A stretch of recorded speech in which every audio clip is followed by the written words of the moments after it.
This Good evening, conference will now be recorded.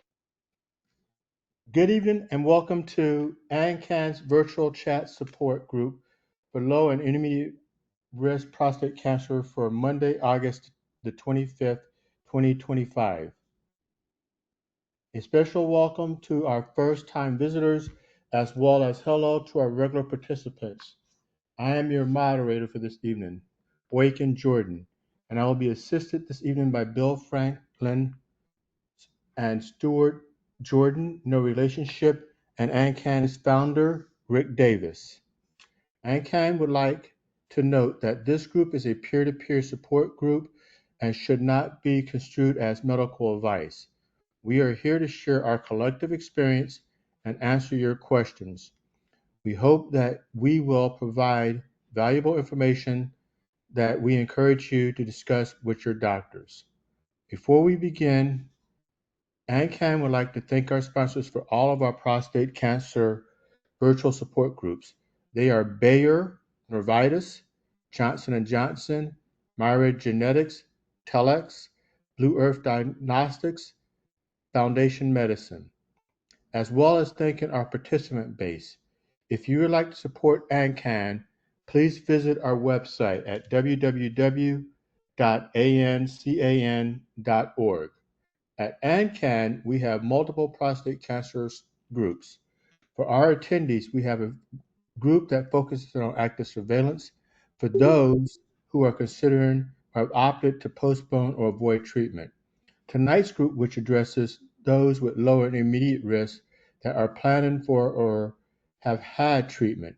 We do not address recurrence in this group, and we invite you to join our high-risk group, recurrent and advanced prostate cancer group. We also have special groups for veterans and men under 60. With that, we shall get started, gentlemen. Jan, let's start off with you. Can you tell me your full name and your age and where you're living at? Okay, can you hear me now? Yes. Okay, we're connected. Wonderful.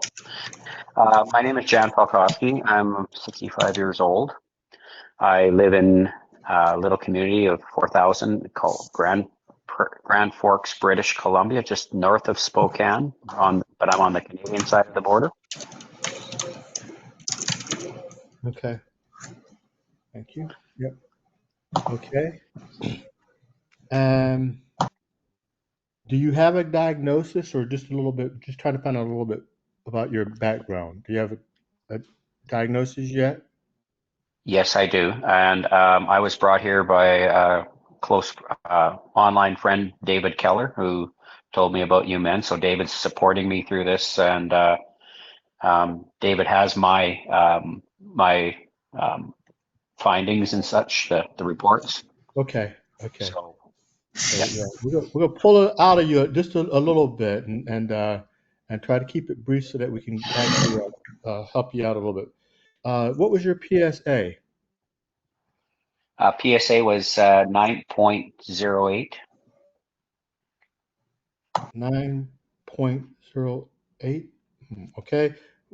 Have you had an MRI? Yes, I have. I had one in May.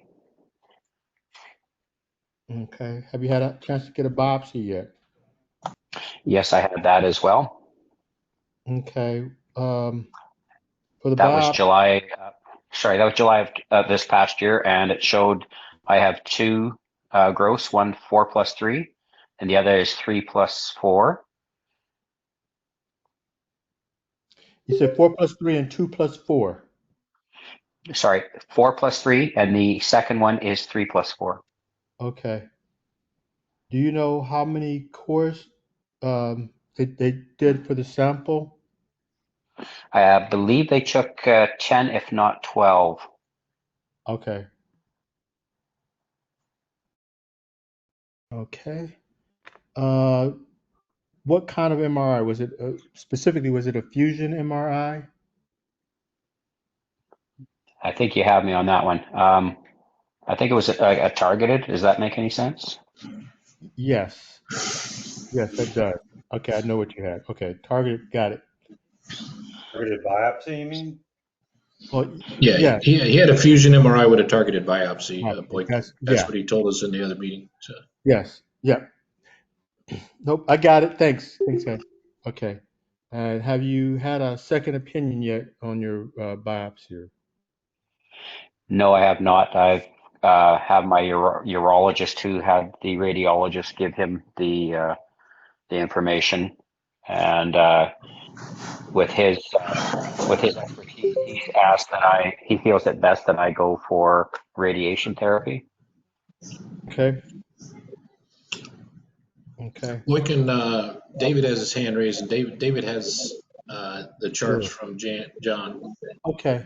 And David, thank you. I didn't see that. Thank you, David. Want to chime in?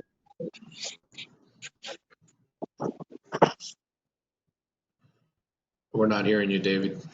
Yeah, we're not hearing you, David. You may need to select that headphone. My guess is that your Right. headphone is selected. Go to the settings and make sure your headphone's selected. If I go off the headphone, can you hear me all right? Yep. Yes. You can hear me? Yes. All right. Yes. I just wanted to add two things. That the biopsy found a cribiform and a perineural invasion. And his MRI was PIRADS 5 with a 3.3 centimeter and a 2.3 centimeter. That's all I wanted to add. And of course, he's being recommended for radiation. And I said, you've got to talk to this group and get some feedback. Okay. Back over to you, gentlemen. Okay. Thank you. Thank you. Okay. So, Jan, back to you with that update. Have you had any other procedures or anything else done that we need to possibly know about that you think is relevant? Nothing to the prostate. I've had a colonoscopy with some removal of polyps about a year ago. Okay. Okay. Okay. That's pretty standard. Yep. Okay. So, with that being said, what are your questions? Why don't you tell us what you want to find out from us as a group? Okay. I just, the doctor felt that the radiation was the way to go. They didn't specify which one it would be. I guess we have three offered up here where you either have the large machine that gives 20 to 40 treatments over about a 6-week period. And then there's the one with the short acting and then long acting of the radiation pellets put in. Mm-hmm. So those are available to me. I have yet to speak with the radiation oncologist. He said that because I'm a large man, I've lost 40 pounds in 7 weeks on purpose. I'm pushing to increase my options, but he said because I'm a large man, having a prostatectomy might have more risks than the radiation, and but he says to find the knowledge out first and then come back, and he can do the surgery or they can do the robotic as well in Vancouver. And so right now, like his words to me were it's a toss up between the radiation and the surgery. That it's as far as there's not one better than the other in his view. But just because of my size, he's recommending me to go through radiation. So I still intend to lose more weight. I'm on a special food program. I guess the British Columbia Prostate Cancer Society, they've connected with me, and I've already done a Zoom call with them, and it's gone through surgery and radiation, explained it quite well. And so I guess maybe the questions I'm after, if I do go through radiation and let's just say it's successful to start, if the radiation comes, or if the cancer comes back or grows, can I get radiation again? From what I understand is if I get radiation, it's unlikely I can get the prostatectomy after. So Okay. I'd like to go the best route that's going to,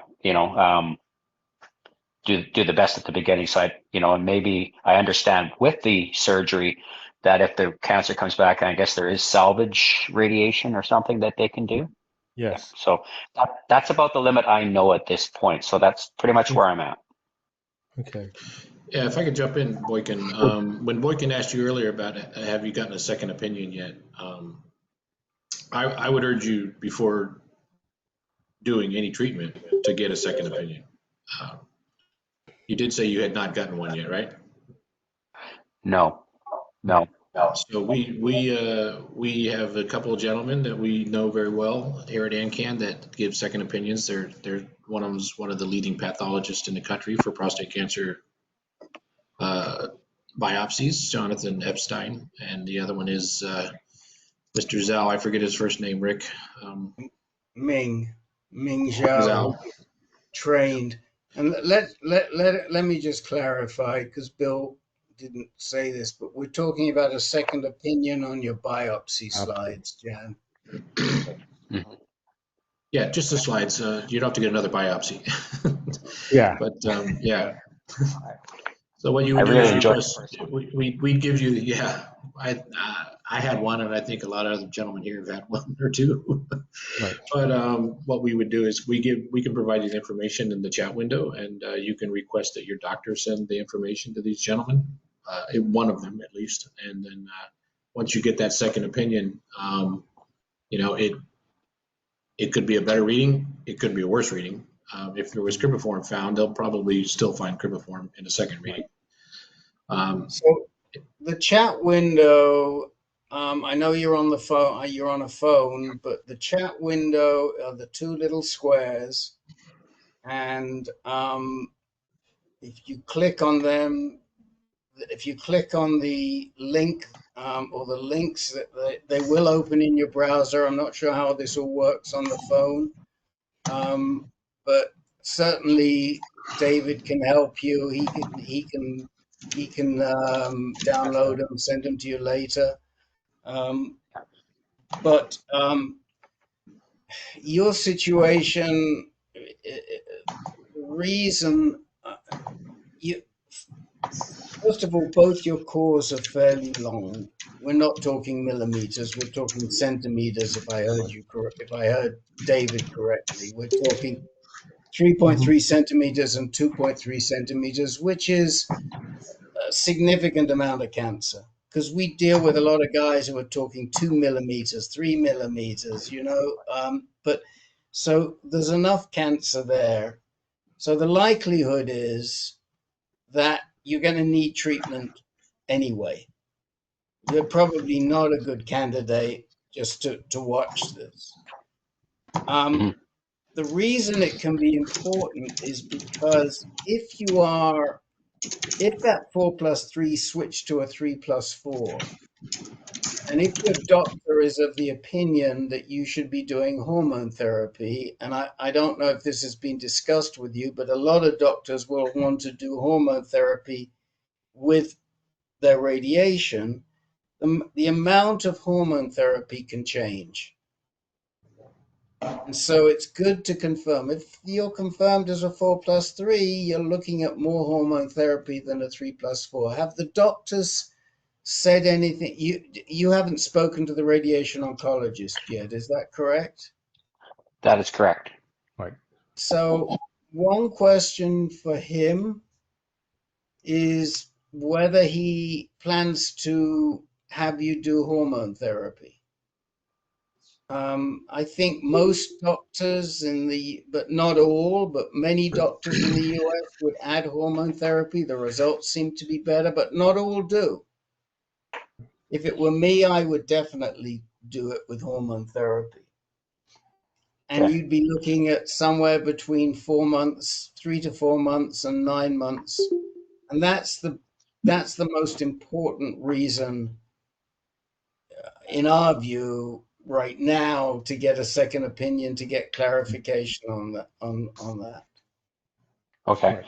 So being a Canadian, I can have my file sent down, ask him to send my file down to either Jonathan or Ming. It's not your file that you want to send. You want to send the slides. Send the slides. Okay. Right. And I did find the chat. I did find the chat window with the two names.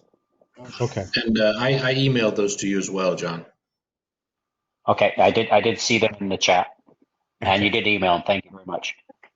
Okay, and it's not that expensive in the US. I don't suspect it's going to be very different. Do we have any other Canadians on the call today? I guess not, but I think it's going to be pretty much the same amount. I think Zhao charges $250 and $250, and Epstein charges $450. So you can, you pays your money and you takes your choice, as they say. Okay.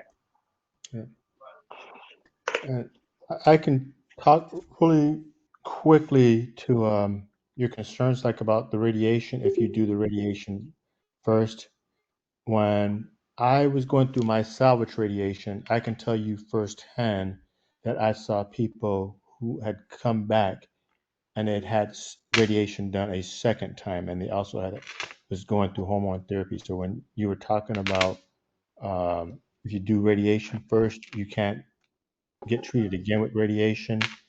I personally don't think that's true because I've seen different. Okay. It just was said that if we get the radiation first, is that we can't opt for the prostatectomy after. Well, No, that's what surgeons like to tell you. Okay. But it's not the case. It might have been the case 10 or 15 years ago. right. It's a more difficult operation. There are a lot of doctors, not a lot, but there are a number of doctors that do it. I'm sure there are doctors.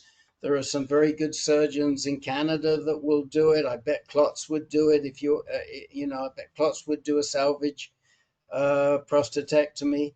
But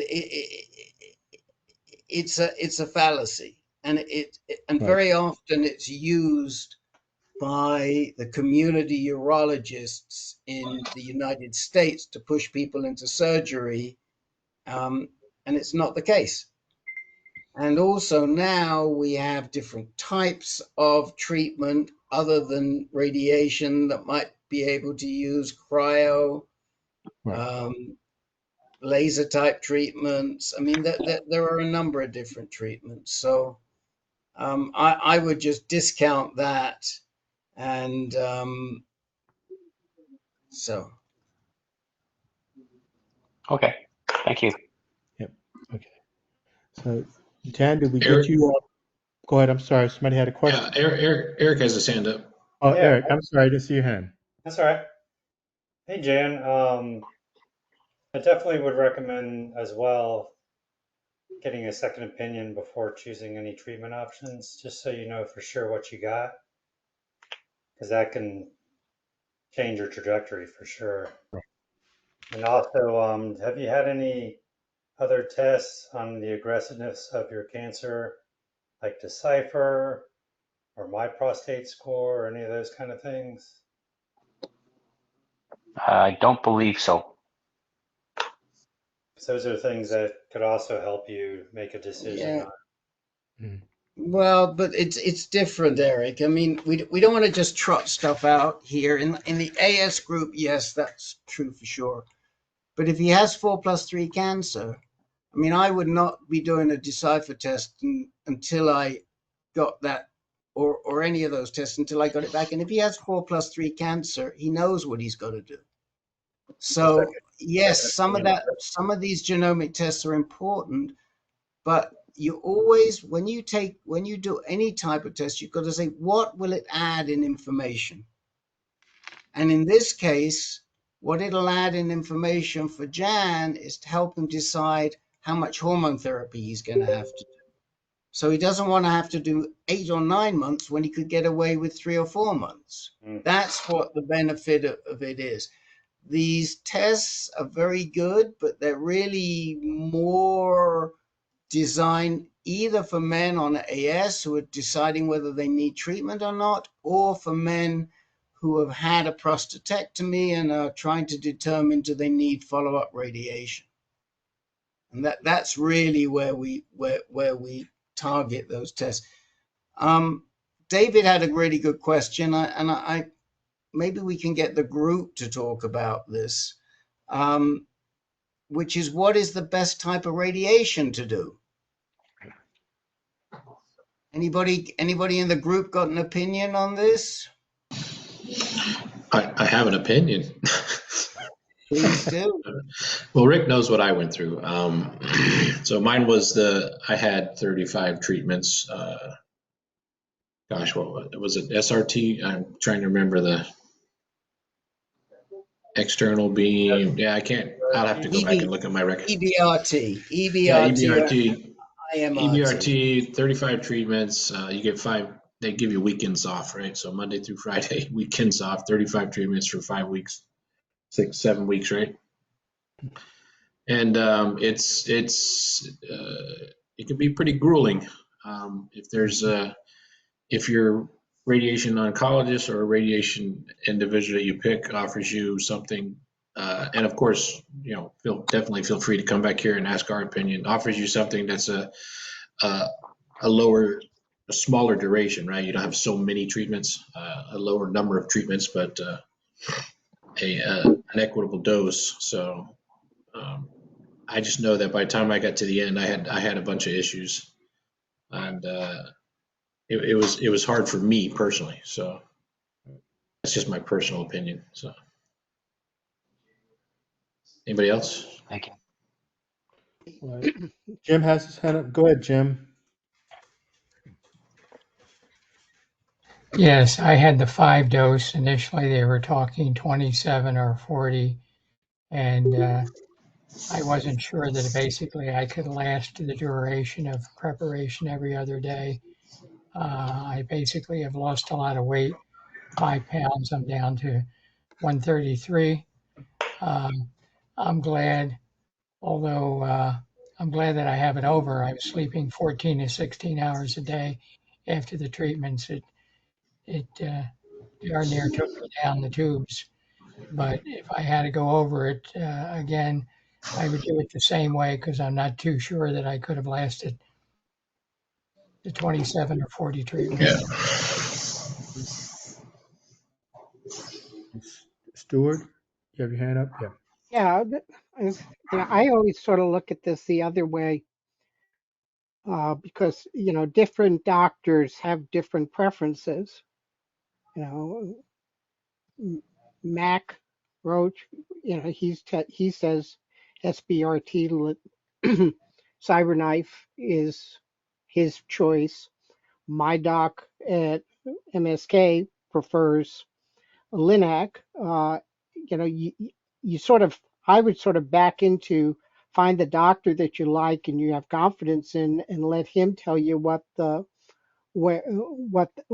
technology is that he prefers to use, as opposed to shopping for a doc that does what you're looking for.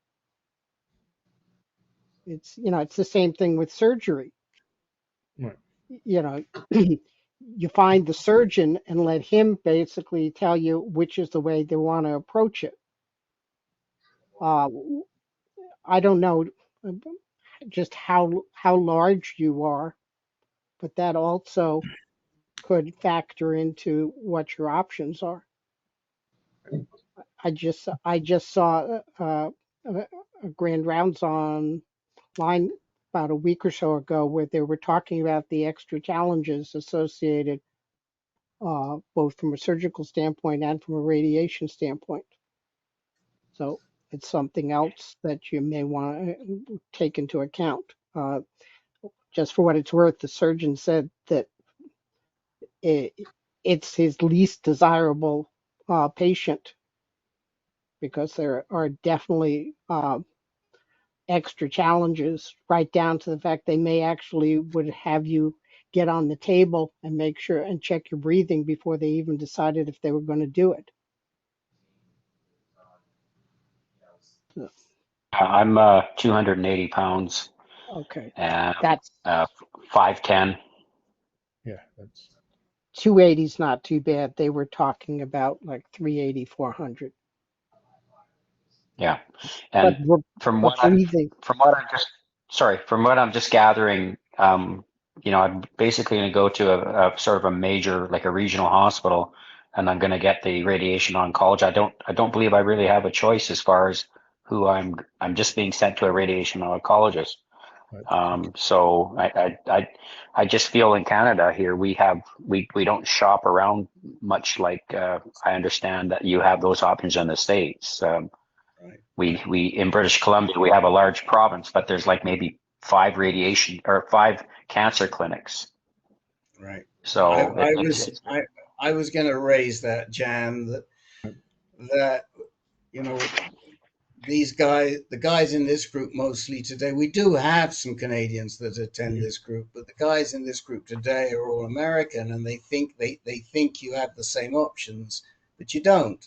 So you can't be saying, well, let me find the right doctor, because it's hard enough to get one doctor, never mind going to see two or three if you're using the national health system, and it is a national health system.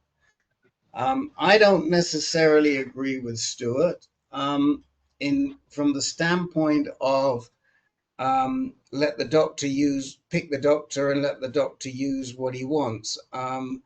I wouldn't take a surgeon today that didn't use robotic unless there was a good reason for it.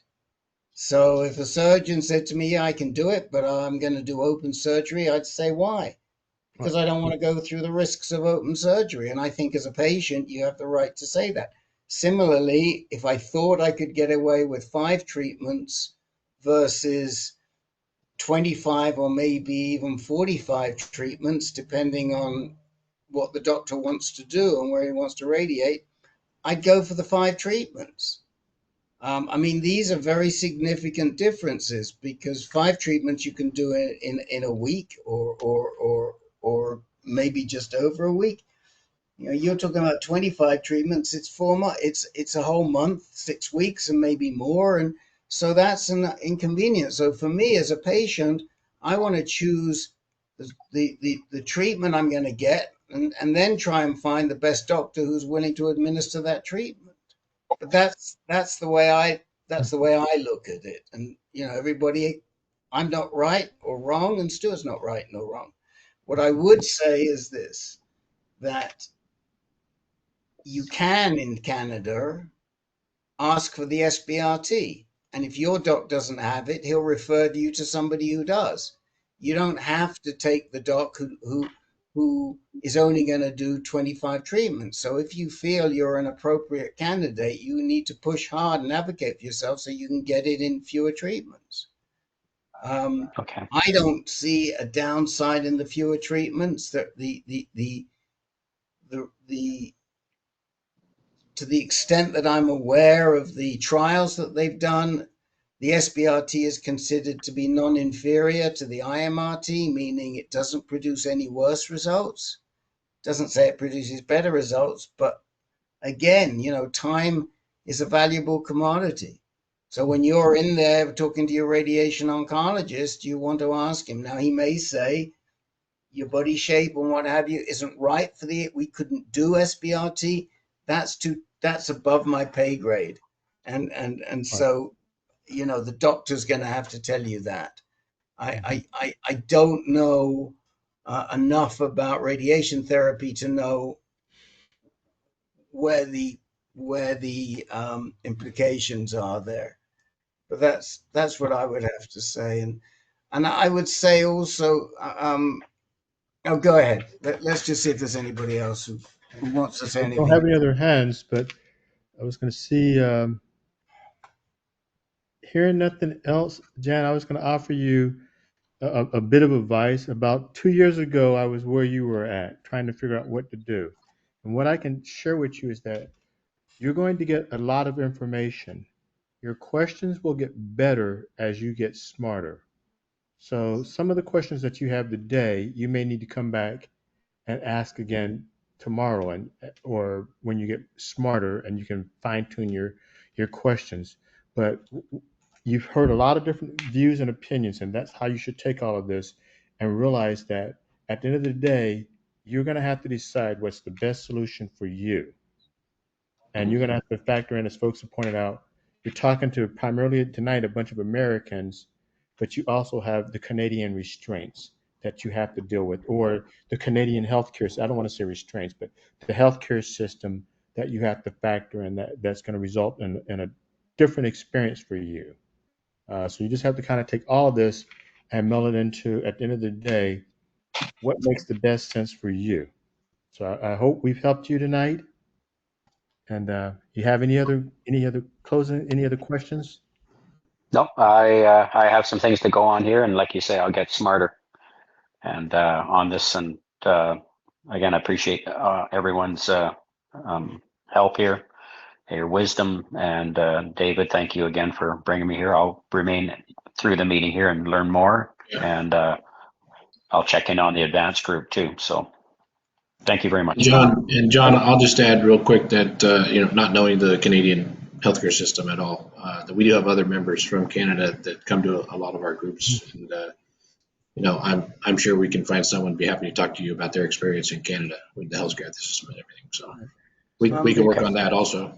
I'm going to squeeze Dr. John in. He had his hand up. Go ahead. Dr. John has his hand up, but I just want to comment on something Jan said. Jan, you're very welcome to come to the advanced group, but we won't, as things stand now, we wouldn't consider your case. You can come in and you can listen. You're very welcome, but we wouldn't consider your case in the advanced group because we don't really wouldn't consider you to be I mean, you might be borderline high risk, but probably the most amount of hormone therapy you're going to need is 9 months and not 18 months to 30 months. So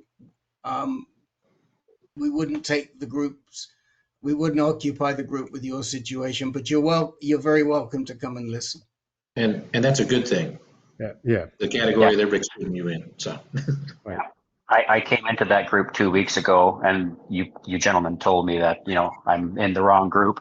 But at that point, I selfishly felt, that, well, I'm not that far, but just to hear the others and where they are with theirs, and just how much is before them, how much lays out there for them. It's not an end, You are so it was very welcome, and I do remember you. I couldn't think if it was AS or, but I do remember you. And I think we have your email, right? You're receiving our reminders, correct, Jan? You betcha I'm getting them. Thank you so much again. I'll step aside and let others go here now. Dr. John, you had a question. Just to top off my history here, Jan, do you have hypertension, diabetes, sleep apnea, or elevated cholesterol? I have a touch of HDL, but that's it. My blood pressure is basically 110 on 70. Heart rate is about 60, 70. I don't have diabetes. I mean, this is the first time where kind of my wheels, the nuts on the wheels have started to get rusty sounding, right? So I've had, other than being a fat guy, I've been lucky to this point. I do work as a paramedic in the province, so. Okay, but no sleep apnea either, right? Not that I'm told, no. Oh, thank you. Okay. Thank you. Okay. So Ed. Hi, good evening. Hey Ed, how you doing? Great. Can you just give us your full name, your age, and your location, please? Yeah, it's Edward Billings, Englewood, Florida. I actually presented my case in June, and okay, so you were here in June then? Right. In this group? Yes, yeah. I'm unfavorable, intermediate, 4+3, bilateral disease. Basically, I'm going to be scheduled for SBRT with the MR Linac up at Sloan Kettering. Ed, can we come back to you, please? Because if you're not a new man, we will definitely talk to you, but we like to take our new men first. Sure. Yeah. I'm gonna slide you down the queue, Ed. We'll be back to you. Peter, I have you. Hi guys, Hi. Aaron Cameron. Can you see me? Yes, we can see you. Yes. Everyone. Yeah, thank you for letting me talk. This is my first time on this forum, and you know, it's the whole thing is fairly new to me. I'm in a similar boat, seemingly like a lot of other people, been diagnosed with with a 4.3 equals 7. Had a biopsy done about 2 months ago. I just had a, uh, s- uh, a, s- uh, a scan done for my whole body. I just got the results in for that. It looks the way I read it, not too bad. It may have not spread. But I've been reading a lot what comes after the operation. I think I'm fairly decided on the operation. I'm Okay. 64 years old. I'm a healthy guy living in California. Uh, Radiation seems to be an option too, but it seems like what I've heard and been told by my doctors, the operation might be removal of the prostate might be just a better way. Okay. I'm really kind of freaked out about what's happening afterwards with All right. uh Let me slow you you down know, a and little maybe I bit. want to hear some people who went through that.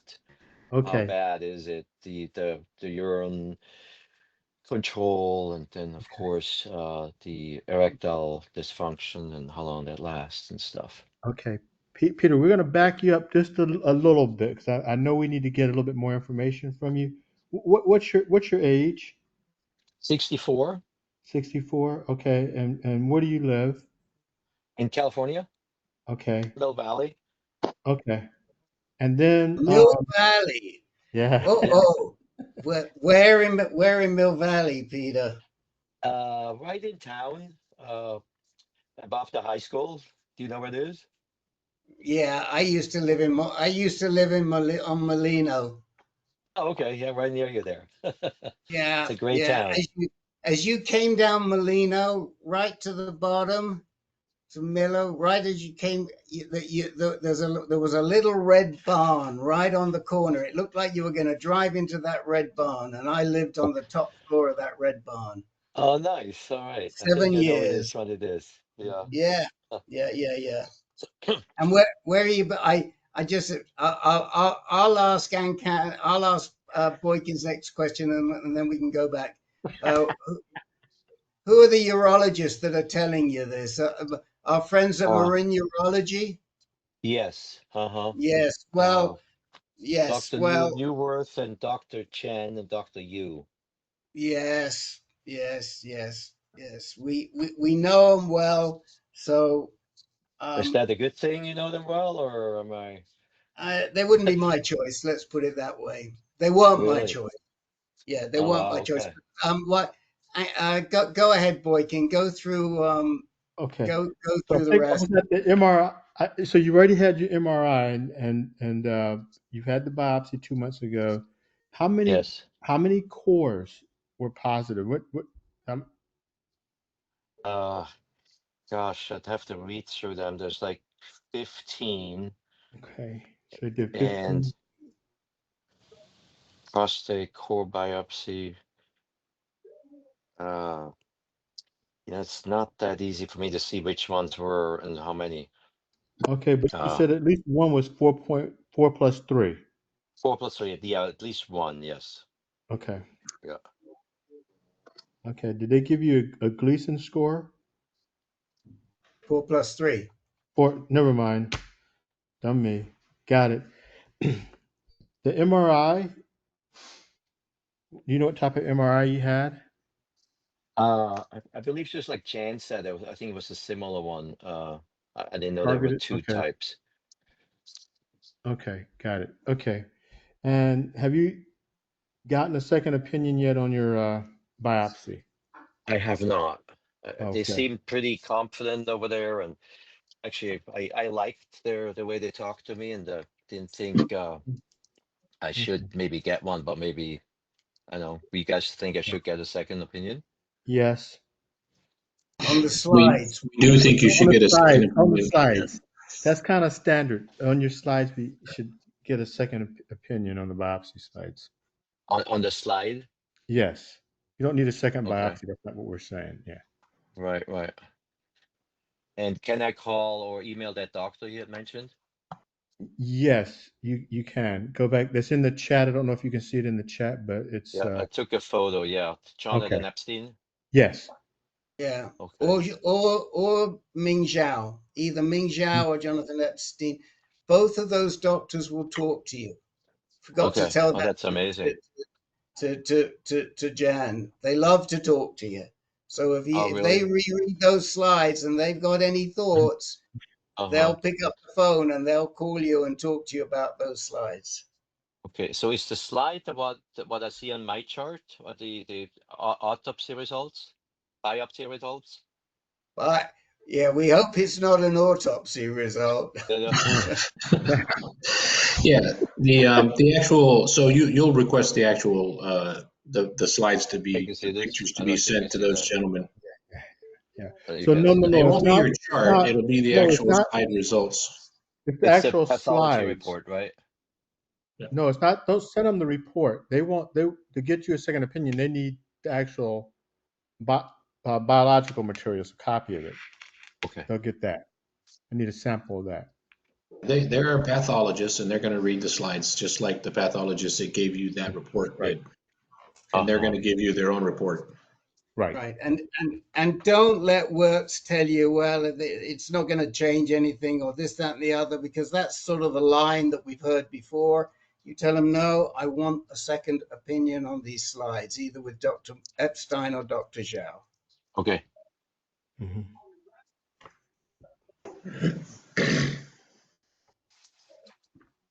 If they read those results a little differently, what do you think they would possibly recommend?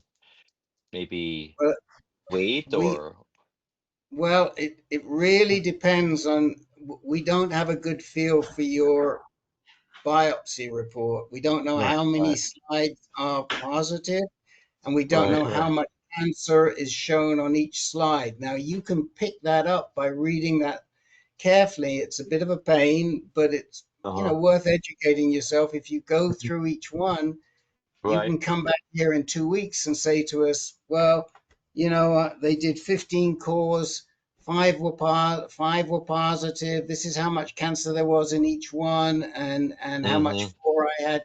Then we can tell you what it really means. But mm-hmm, if if you had, let's just say that you've got 1 out of 15. Let's just say mm-hmm, right now, no, 1 out of 15. And let's just say that it was 5 millimeters and they read mm-hmm, it as a 4+3. And we and Zhao or Epstein reads it as a 3+4. You could probably do active surveillance. mm-hmm, uh-huh. Okay. Now the marine urology guys may say, "Oh no, you couldn't." But if we sent you up to UCSF to Matt Cooperberg Uh-huh. or Carissa Chu or one of the other docs up there who favors active surveillance, they treat you in a totally different way. Really? Okay. The marine urology is not known for pushing active surveillance. They want to Mm-hmm. cut. That's what they want to Uh-huh. do. All right. I already scheduled my surgery. Maybe am I being overzealous here? Sounds like it, huh? Go ahead, Mm, Boykin.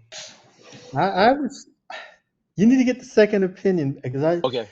don't have enough to even kind of talk to it because I'll tell you on my biopsy report I found when I went through it there was a summary and then it sort of stated it 3 times, but I had a summary overall of the 15 course, some this much da da da da. Then I had each core a description of what they found on each core, and it's Right.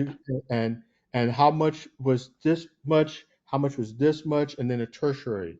And I forget all the Mm-hmm. mechanics of it, but that was by the core so that I could see how they got to the overall summary, and that was Mm-hmm. that was in there. And then it also told me things about you know cribiform and other things, the length of these the growths or the suspected growths or however they word that. But you got much more, and that's why we're all are like hesitant to say, yeah, this is what you ought to do because there really isn't enough in what we know to even have even with like me looking at my personal experiences to even say, ooh, I think I would do this or that, other than I'd go get a second opinion and learn a whole lot more about what the biopsy actually is saying before I Okay. make a treatment decision. Okay. And how about Peter, the urgency of the treatment? yeah, Peter, Yeah. you said you were diagnosed a couple months ago. Uh, Where you came. the Said so, 2 biopsy months. was done early July. By the time the results were in, was end of July. By the time I was able to see them, was So it's August now. first week of August. Right. And when was your surgery scheduled for, or when is it October scheduled for? 16th. October. October Yeah, 16th. Yeah, I would say you're rushing. Mm-hmm. Okay. This is my personal opinion based on my experience. Also, like Boykin said, I think you're rushing. Okay. You don't have to have surgery in October to save your life. Mm-hmm. You could realistically probably wait much longer than that before making a decision. Okay. But because they scheduled you doesn't mean you have to do it, right? So Right. Yeah. it's I'm your gonna be choice. gone. I'm having a nice trip planned in September for 3 weeks, so that's why I kind of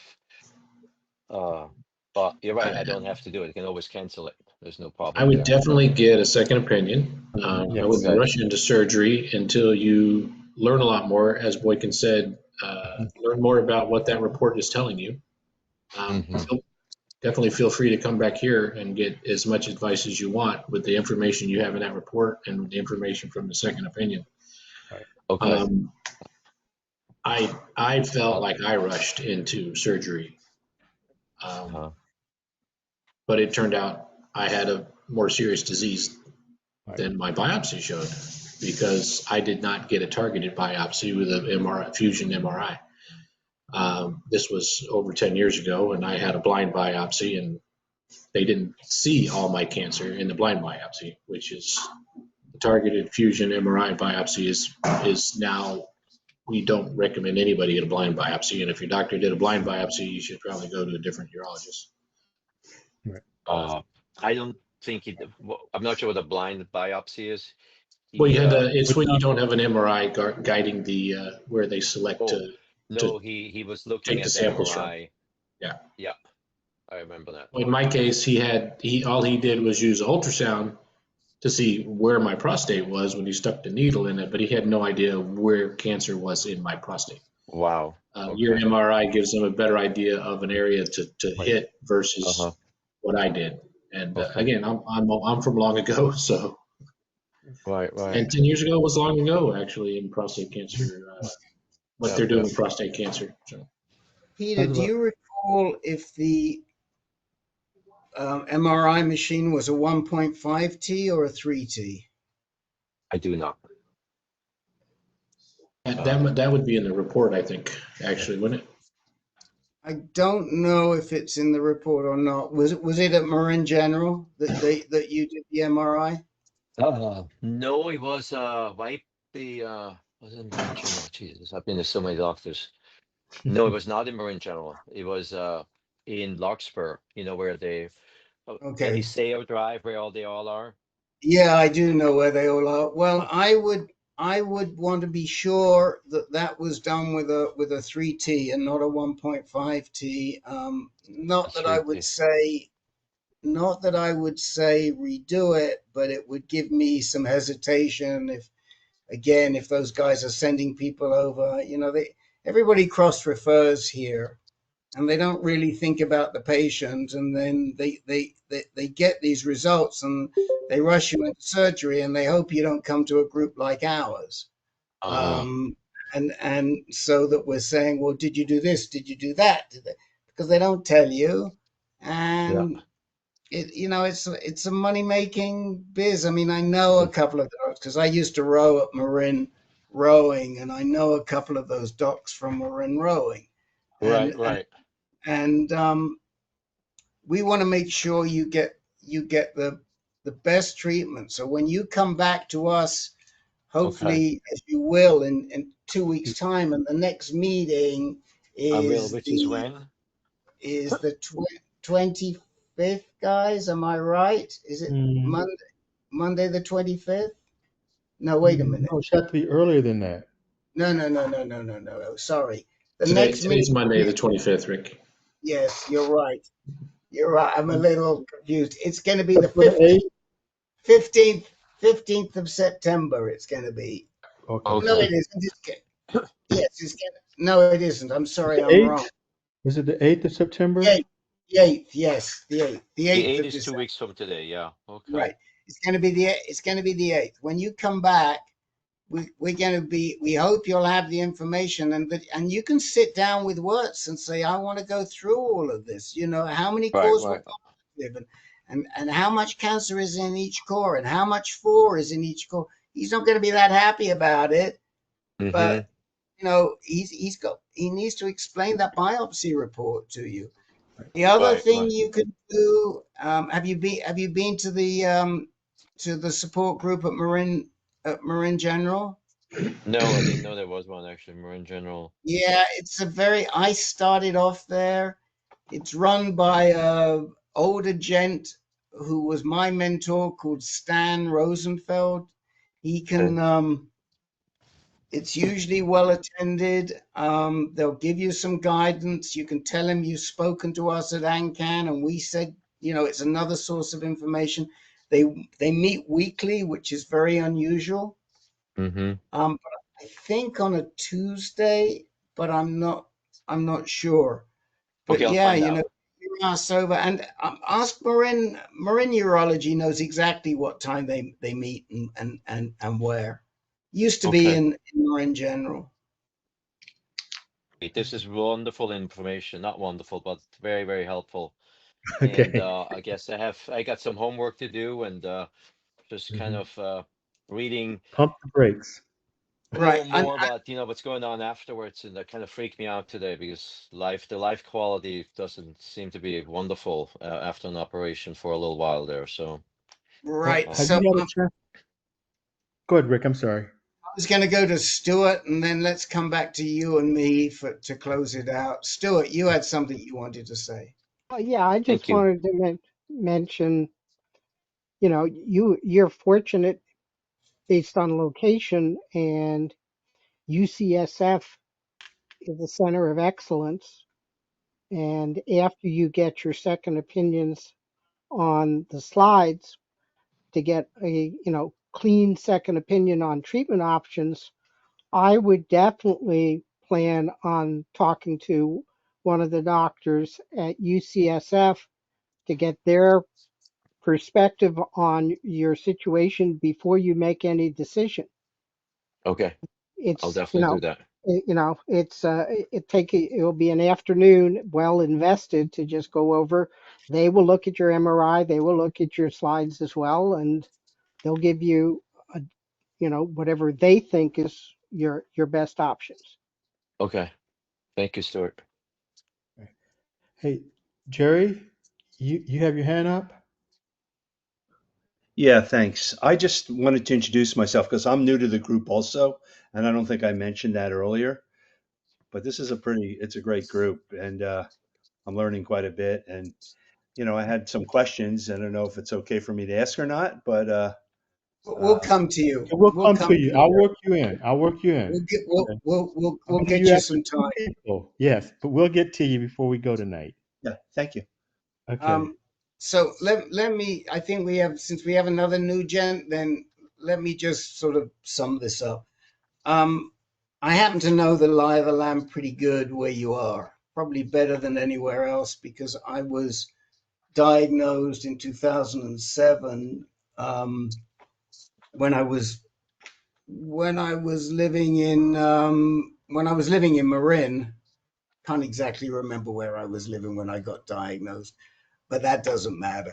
I was living in Marin. Now You I happen to be a Kaiser patient. Um, and I was very lucky because I had a fabulous urologist. And through Kaiser, I was able to work my way to UCSF at that time. And so But I had a high risk diagnosis. I had a stage 3 diagnosis. The cancer was already out of the prostate gland. I feel like I made some really good decisions. I will tell you that I got a second opinion at the time from UCSF, which I had to pay for myself because Kaiser wouldn't pay for it.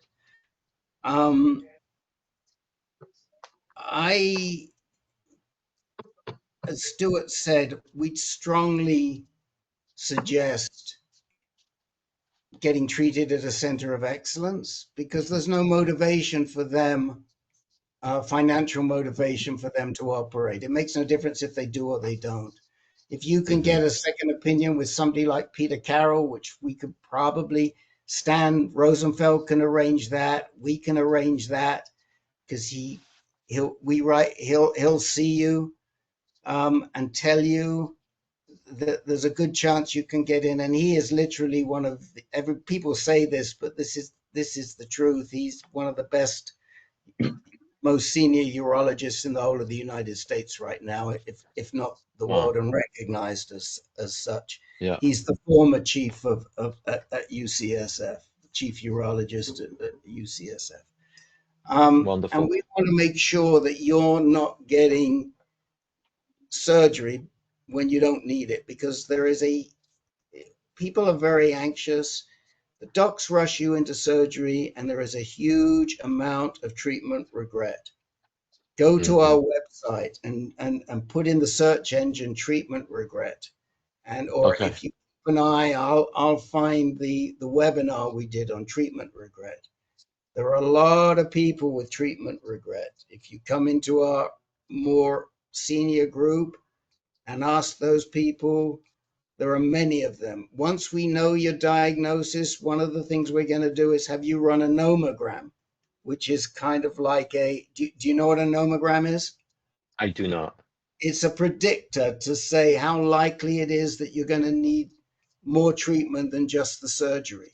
And we'll be able to do that for you. Did you tell us what your PSA was? It was 4.3. Okay. So, that to some extent is a concern to me because a lower PSA, if you have a significant amount of cancer there, that's a bit of a red flag. If you have very little cancer, then it's not such a red flag. But if you have very little cancer and your slides come back 3+4, we're saying, why are you doing treatment? So there's all these issues which, the Marin urology cookie cutter approach doesn't tell the patient. Okay. So I'll get on it. Okay. All right. We're going to All jump. right. Thank you all very much. I'm glad I dialed in. I wasn't sure what to expect, but this has been extremely, extremely helpful. And I'll dial in. You said September 8th, right? September 8th. Right. And Peter, do you have a couple of other things? Have you signed up to get our reminders?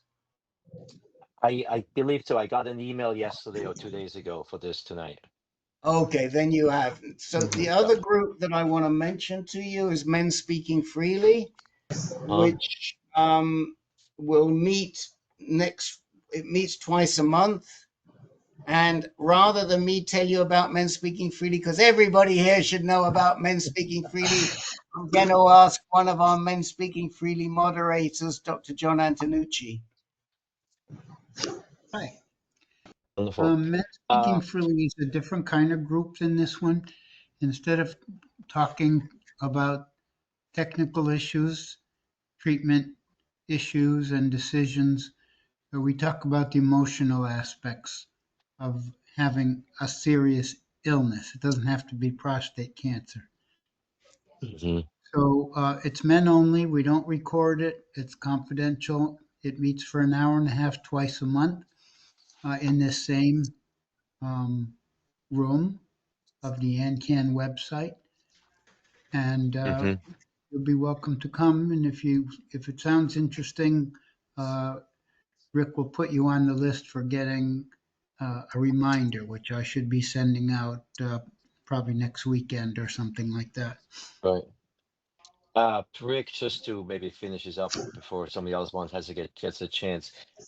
You probably know the Buckeye Roadhouse, the restaurant. Yes, sir. Yeah, so I'm one of the owners there. I've been running that for the last 25 years. So, Oh my so gosh. just Okay. Oh, now I'm going to get a free Okay. meal in I know where to Marin. go get my steak when I'm in. exactly. Yes. Okay. I have been known to patronize the Buckeye. Not very frequently, but I've definitely been known, and I will just put a word in anybody who crosses the bridge. It's a great Yeah, place to get a meal. that's right. Exactly true. Okay. Okay, BJ, you are up, my friend. Are you there?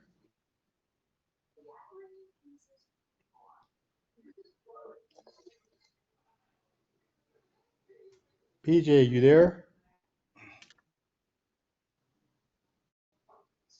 All right, going once, going twice. No, no BJ. Jerry, let's come and talk to you some, okay? And thanks for letting us know you were new. Thank you. Thank you very much. Let me get your age and your whole name and what part of the country you're in. All right. I just moved down to Florida. I'm in Florida right now, Okay. Boynton What part? Beach, Boynton Beach, Okay. and I just moved down from Philadelphia. I'm 66 years old, and so I had a biopsy about a year ago. Okay. Going back for another biopsy. So um, uh, I was just looking at the results here. Basically, I had a 3+3. Let me start actually with the PSA. My PSA was a 4.8, and then I just had it done a couple months ago. It went up to 9.1. Um, and the Gleason score were 3+3, but then there was one here that says it was a 3+4. So what I'm doing now is I'm going back in 2 weeks to University of Pennsylvania, and in Philadelphia, and Mhm. I'm going to get a perineal biopsy. The last time I got a targeted fusion biopsy, so the doctor was saying better to do it this new way. And so I've been on the fence. Obviously, I don't want to do. I've looked into this. I obviously don't want to do surgery if I don't have to, and I'm looking to stay in surveillance if possible. But if not surveillance, I guess I'm going to end up doing radiation, and so that's what's happening with me. Okay. So Jerry, can I get your last name It's also? it's Brush, Bruch. Okay. And are you already in our active surveillance group? Excuse me? Are you already in ANCAN's active surveillance group? No, I'm new to NCAN right now. Okay. Um, I'm gonna let one of our active surveillance, Eric, can you tell us a little bit about the active surveillance and when they meet? I think that will be one thing you should also check out besides the low and intermediate group as well. Absolutely. So Eric, you wanna? Sure. Hey, Jerry, we meet in the same room, same sort of link, but every Wednesday for the first four Wednesdays of each month. First Wednesday of each month. First four Wednesdays of each month. If there's a fifth Wednesday, we take a break. So it's basically every week. Yeah, every week we take a break on the fifth week of every month. Right. If we can, we'll run a webinar, or we'll just give everybody a break. So Right. We're not messing around here. We don't talk about treatment, but we do talk about BPH and active surveillance and MRIs and testing and all that kind of stuff before any pivoting to treatment options. So please Okay. come because I'm one of the moderators. I co-moderate with a bunch of others. So definitely come visit. Is that 8 o'clock also? Same time, Okay. same bat channel. So Jerry, you said that your biopsy was last year, and you had a 3+3 and a 3+4 in two different Yeah, cores, right? yeah. It looks like everything was 3+3. I mean, I'm looking at some tissue measuring. I'm looking at 1.5 to 1.4 cm in length. Uh, But you did say you had one 3+4, right? I had one 3+4. Let's see if I can go to that one here. This one here. Yep, there was one 3+4. How many cores were positive altogether? I'm not sure. There was only one core, it seems like, where I had a problem. Well, you'd have to have two cores would have to be positive because they rate one 3+3 and the other 3+4. So Right. So it's at least two. Yeah, right. Consists of two cylindrical cores, pink tan soft tissue measuring 1.7 and 1.6 in length and 0.1 centimeter in diameter. That's the one. Then specimen B is designated right lateral, consists of three cylindrical cores of pink tan tissue measuring 1.6 to 1.8 in length and 0.1 cm in diameter.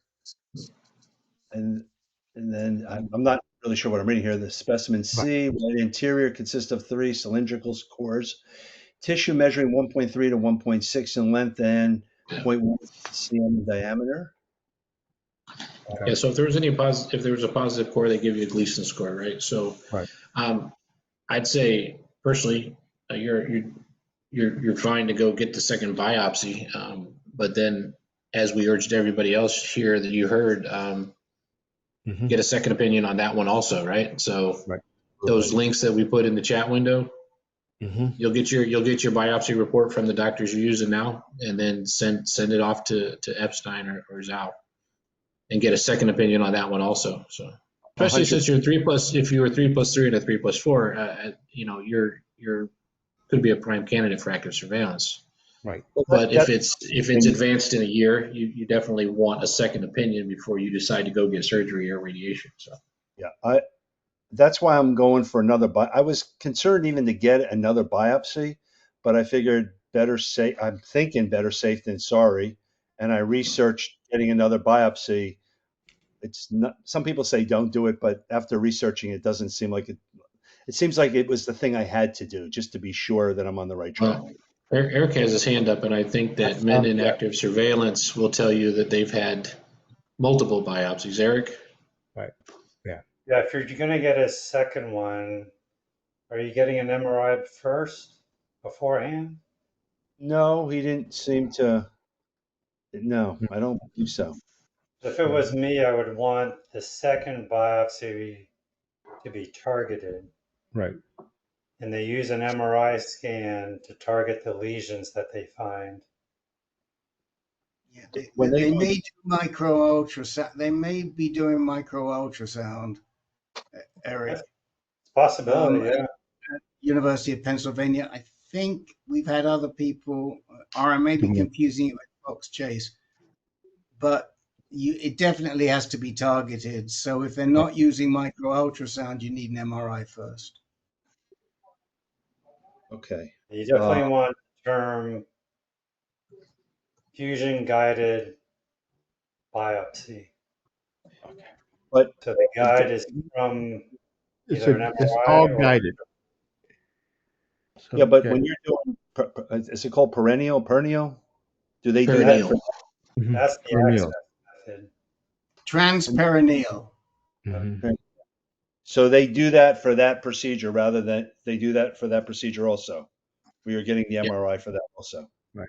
Either the MRI or if they can do it in real time if they're using a micro ultrasound machine. Okay, well, Have you heard that term thrown around in your visit? No, but I am seeing the chief down there. I mean, at Penn, I just kind of figured it was probably the right equipment, but I'm going to make sure now that that's what they're doing here. Jerry, what I would say to you is rather than taking the time of this group, come in on Wednesday because we'll take you right through this step by step. That's exactly what that group deals with. Okay. All right. Do you guys mind if I hang in here? No. Absolutely. You won't see me. No, But- absolutely. You can stay. Yes, yes. all right. So, Okay. do we also? I want to make sure that we had your contact info since you just found We out do. about it. We We do. do. Yeah, Okay. he's on the We email. do. Email. Jerry called me. Jerry, I picked up the phone to Jerry last week. So, Yes, he and I did. Okay. said to him, I did say to him, probably he's better off in active surveillance. But Oh. Okay. Okay. Okay. Okay. Thanks. Okay. That's kind of where I hope to be, but I'm not going to really know until I get this next right, biopsy. Right. Yeah. right. Okay. Well, we hope you're in active surveillance too, Right. because Yeah. we don't want anybody to go out and get needless surgeries or radiation treatments. If you can be in active surveillance. I do want to say one thing, and this is geared towards Peter. There's a guy. You ever hear of Curtis Sliwa by any chance? He's running for mayor in New York. Guardian Angels, He's right? running for mayor. Oh, Listen okay. to this. Yes, I know exactly who he is. All right, Not the listen first to time. this. He was interviewed, and this is what blew me away when he said this. He was shot 5 times. He protects. He's one of those protectors. He's an angel. He was shot in a taxi. Anyway, he was interviewing some guy, and then he also had surgery. He had his prostate taken out. And this was a quote. He said, given a choice, he would rather get shot again rather than have his prostate taken out. I'm like, okay, my hands up. When I heard that, I'm like, you've got to be kidding me. And he was I don't serious. know. That's what he said. I'm telling you. But my point is, he knew everybody in New York, and they did not give him the respect. They just moved him around. They shuffled him around, and he said he didn't know anything. And he would have loved to have been in a group like this, obviously, beforehand to figure what's going, what possibly to do or not to do. Yep. Yep. So I'm gonna.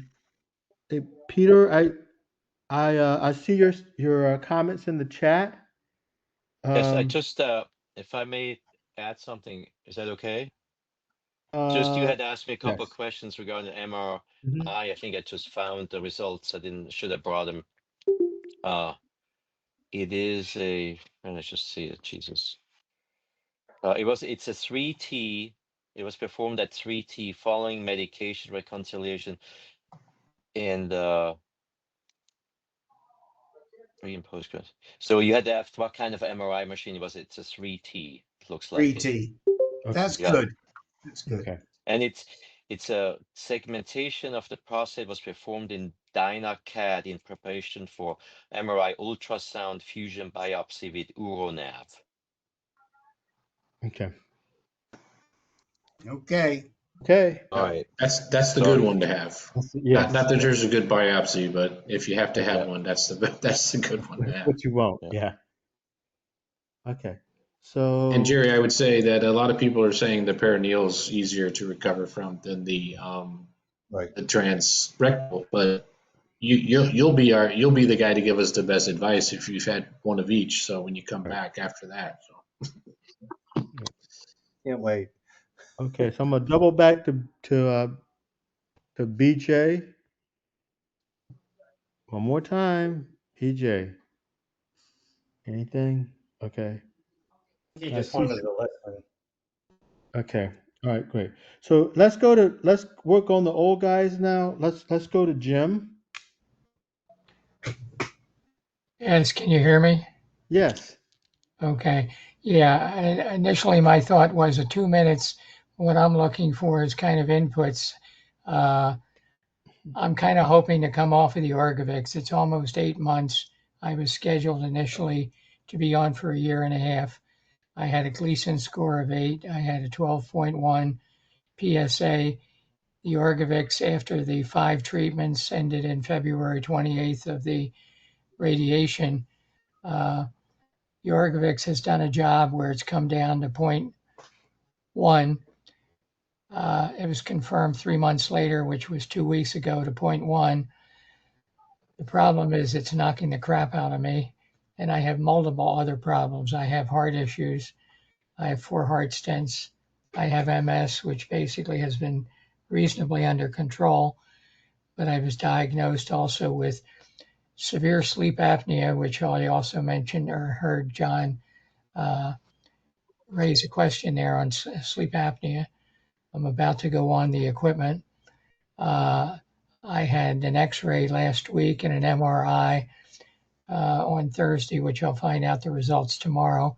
But I believe I have a spinal problem where they showed that the lower lumbar area, due to my age of 82, is causing me problems. It surfaced while I was doing Dr. PT probed my glutes, and I swear to you, I must have jumped a foot off at the table. And I had fallen about 6 months ago, and I hadn't had a problem. But now that probing has basically got me almost incapacitated. In fact, I'm so tired that I'm on this cushion for this time. Yeah, I'm just going to say, I don't think we're the best group. I just need to get you to. Okay, we got a lot of feedback going on. Somebody has got a hot mic. Okay. I think it's mine. I was gonna comment to Jim. That's really, Jim, that is really an advanced group question, but Okay. a treatment such as yours, what we tell guys is as long as it's still working and the side effects are manageable, and it sometimes comes down to a personal decision.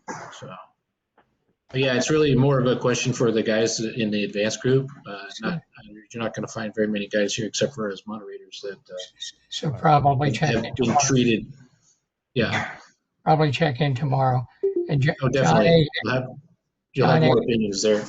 John A. had mentioned something about the sleep apnea. I guess I can bring that up tomorrow too.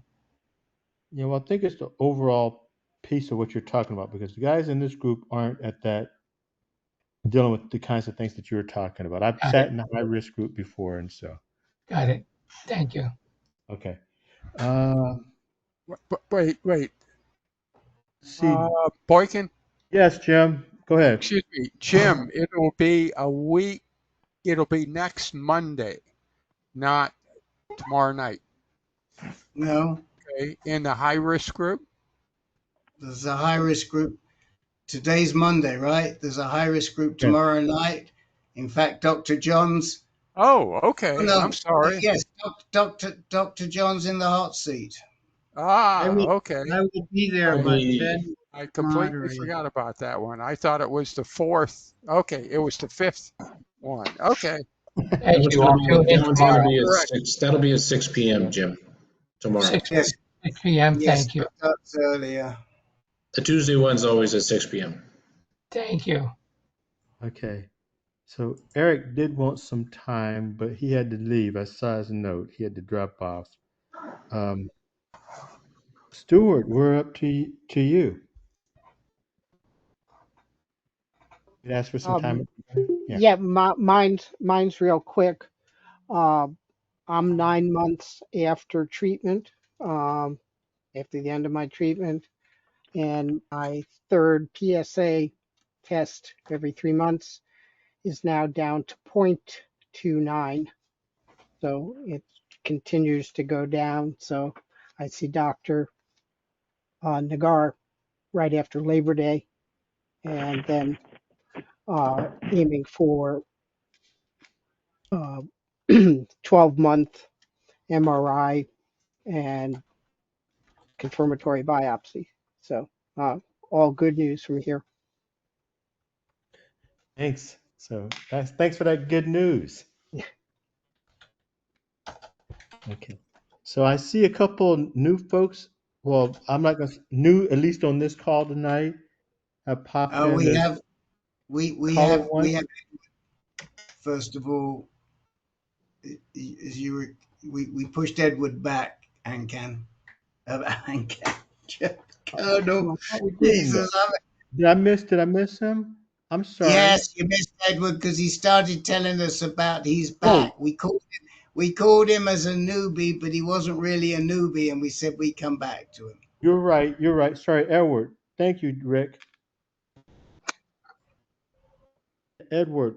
Okay, yeah. So, anyways, I'm getting SBRT for 5 fractions, and basically the choice of spacer is up to me. the doc really doesn't want to commit to us whether I should get it or not, or which one to get.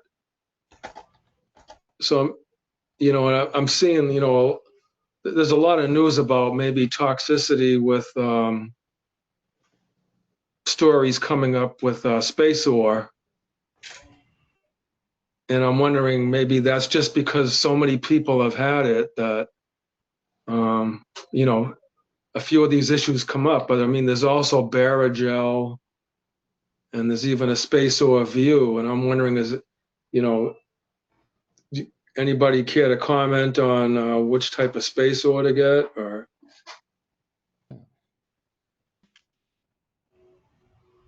Edward, are you seeing Dr. Nagar? yes, yeah. And he didn't have an opinion one way or the other? On the type, on which one to get? No, Or he said it was whether up to me. or whether he thought you needed it or not? Because usually he does both, and he usually has an opinion. Yeah, he just said that, he didn't commit to it. I pressed him on it, and he just said, well, now there's studies saying that maybe there's, it's not going to be helpful for some people, and the risks may outweigh the benefits.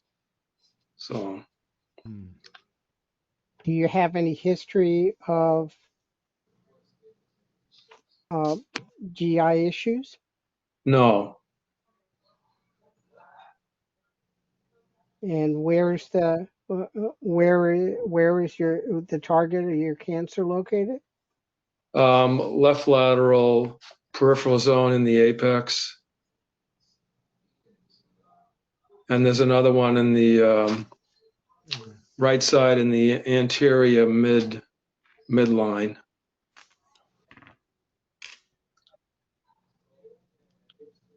I just know from my experience with him that he usually says when he thinks it's necessary, Yeah. and he's fairly comfortable without doing it. I know, he treated me and I did not have it. Mm-hmm. So, Yeah. So, he said, if I decide to get it, the one I pick, I can pick it the morning I come in to get it. So, it's very tricky. There are a lot of docs who like using these barriers, and there are some docs who just don't want to use them. It does change how the radiation is given, and if the cancer is in certain areas, it can make it harder to radiate. yeah. It doesn't sound like you have any cancer. Well, it's hard for me. I shouldn't say this.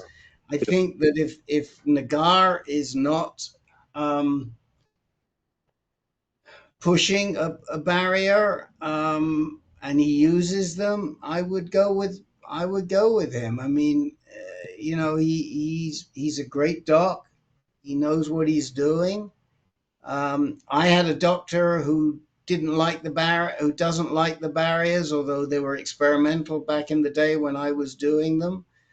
I don't know if it would have made a difference. I had issues. Do you have any bowel issues right now? Do you have irritable bowel syndrome or anything like that? No issues like that with the GI. Okay, so I already had a colonoscopy recently. That's okay, and so I got that out of the way. This is a tough one, because if you go on to the websites, which I'm sure, and the support groups online, Yeah. everybody's going to tell you, oh, you got to get a barrier, you got to get space or this one or Barrigel or da, da, da, da, da, da, da. You got to get it because they got it, right? If you've got a doctor like Mac Roach at UCSF, he's not going to give it to you for love nor money. Yeah. And I'd go back to Mac Roach in a heartbeat to get my radiation. He did a fantastic job for me. So yes, it can help, but it's not a necessity, and I wouldn't beat yourself up over it. And I would listen to your doctor's advice rather than another patient, especially if Yeah, I mean, I'm gonna get the Barrigel because I want to get it, but okay. I just didn't know if anybody heard anything. Is one better than the other? Well, Tim has his hand up. Oh, yeah. Yeah, Tim. Yeah, Ed, I got the spacer with my SBRT. And the reason I got spacer was it was standard operating procedure at Moffitt Cancer Center here in Tampa. And I suppose I could have resisted it or pushed back on it, but Dr. Mark Scholes said if you have access to it, you should have it. Right. So ultimately, I selected it, and there was some anxiety and the buildup of it, but I had a good urologist at Moffitt. The install went good. Could I feel it afterwards? Yeah, a little bit, but no regrets. Me. And Stuart, I just want to say, like, about Dr. Nagar, he just maybe he changed his way a little recently, but he just wasn't really pushing it for me. So that's just the way it went. My, So my experience with dealing with him and the other people I know is, in my case, he said, no, you don't need it. We have another guy that comes to this group who he said, maybe, maybe not. And there's a third guy we've talked to who said, he said, absolutely. yeah. So, each guy, each case is different. And so again, this is the case. Yeah, So I again, mean, we can so agree. mine was maybe, maybe not. So Well, I think, yeah. my last comment would be if you feel more comfortable with getting it, you should get it. Because at the end of the day, this really comes down to what makes you feel comfortable when you put your head on the pillow. Right.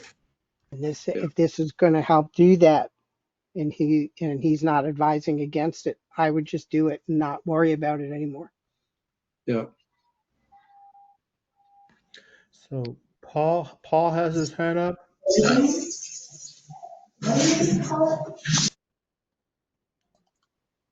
And Paul, you have a question or a comment on this conversation? We can't hear you, Paul. You. Unfortunately, I thought we could, but we can't hear you right now. Oh, No. No, but Paul's a long-time member who was probably going to give you his feedback on what he went through, because I remember he discussed it. I cannot remember if he got it or he didn't. But Paul, try and go out, come in again, call in, and we'll get you in. So in the meantime, let's go to Sherelle. Hey, good evening, Colonel Boykin. Hey, Sherelle. Hey, Hey, how you doing, man? hey, I'm doing well, gentlemen. I don't have anything new tonight. Just enjoying and learning from the conversation. How was your flight? Yeah. Oh, great, great. No, No no problems, issues nothing? whatsoever. Excellent. I'm glad to hear that. So I'm glad too. And so no issues on the flight. I was worried about that, but I'm glad it worked out good for you. Okay. Let's try Paul again. He came Paul out and down. went back in. Unmute, Paul. No, you've got you might need to change your microphone, man. Or check your in the settings gear on the gear. Check to see where your microphone is pointed at. Make sure it's the right. Make sure it's the right microphone. Yes, because we know that you've done well speaking to us before. So Okay. Okay, guys. Well, we give Paul another shot at this. Are there any alibis? Because we got like 18 minutes left. I was going to say, and I think Rick, you might know the answer, but I don't recall the spacer or the other one even being mentioned when I was being treated, and I think I started hearing about it in the groups probably several years after my treatment. They were developing it. I think it was available through trials. I think it sort of became pretty much more readily available probably in around between 2012 and 2015. But Yeah. it was definitely there. I'd also say, and because I noticed you say, well, we've got 18 minutes left.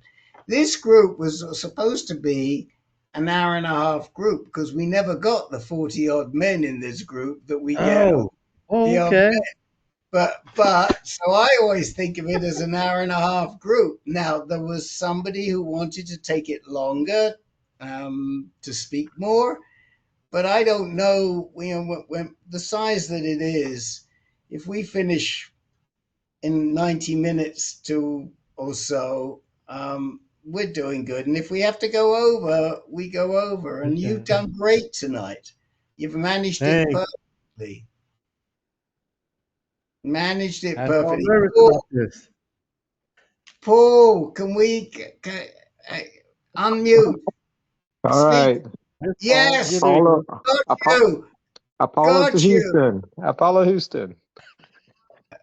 Okay, so back to that Barrett Joe space. There's really not any. Just a question. Has anybody seen a study, a report on the long-term side effects of these spacers, spacer Barrett Joe? No, I know there's. I have.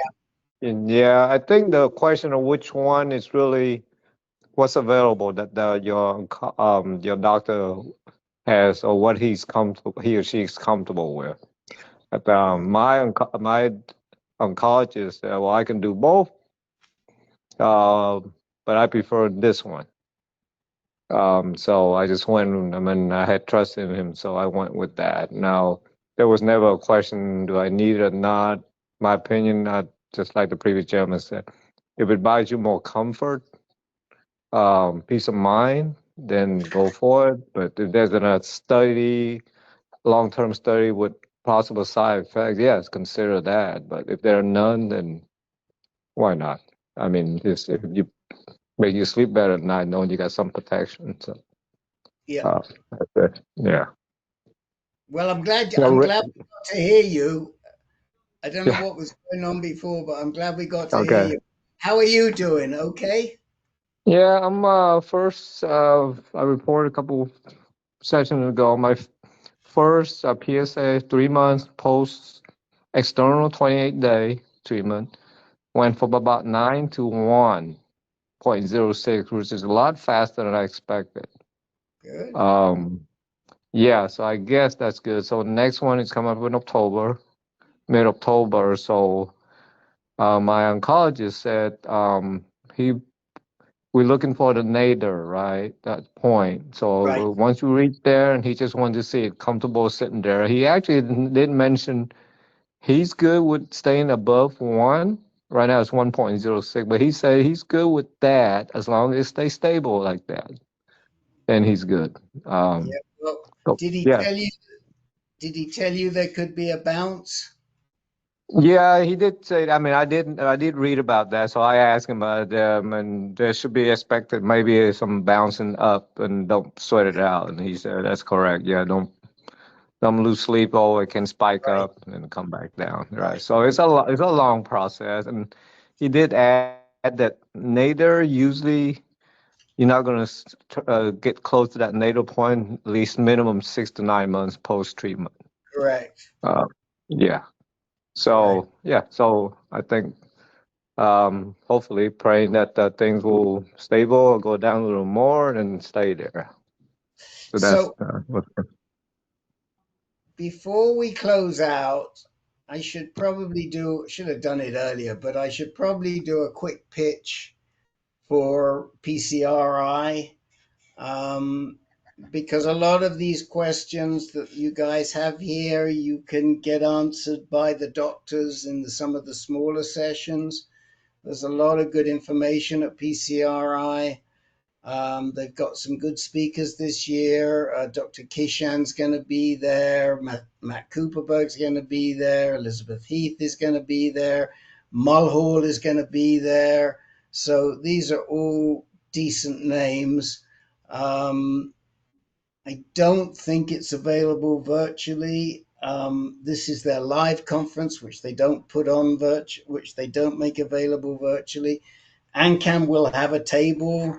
I will be there attending. I'll attend some of the groups, but probably not all of them. But anyway, if you haven't made up your mind and you're thinking about it, it's worthwhile. What can I say? It's definitely worthwhile. I've been, and Rick, as Rick said, it's definitely worthwhile. I would be going this year, but I had a prior commitment before it came up. But if you can make it, I would say go. Yep. So, all right, Colonel. Like we're at the bewitching hour. Yes. Hey, thank you, everybody, for making my first moderating session a success. It was all you.